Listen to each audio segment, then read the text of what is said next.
Hello, I want to very briefly go over the idea of the comparison question as mentioned at the end of mine.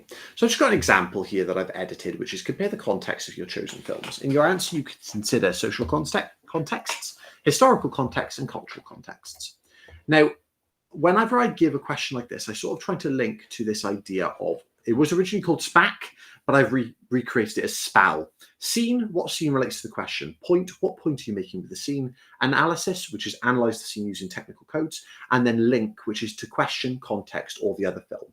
Now, obviously, to question, to context would be really useful if you're looking at a single film on its own. So this would be worth it for like your 10 or your 15 markers on component 2. But obviously, your link will be to the other film on a comparison question. You can also obviously link it to context and to the question, but do make sure that you link it to the other film consistently.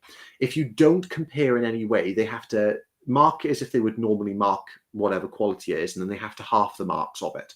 So just be aware of that. Now, I've got this placemat, which I give to my group, that has lots of different elements that you could link through Singing in the Rain in Greece. So obviously the mise en scène, which I've talked about before, cinematography, which I've talked about before.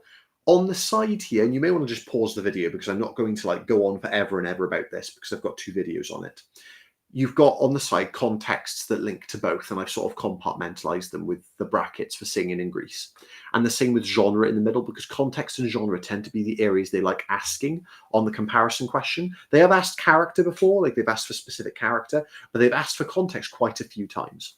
And then obviously, finally, in the bottom left corner, I've got this idea of SPAL, scene, point, analysis, link. Okay. So that's just a quick overview of how you can go about answering the comparison question. And I hope that's been useful. Again, a very short video.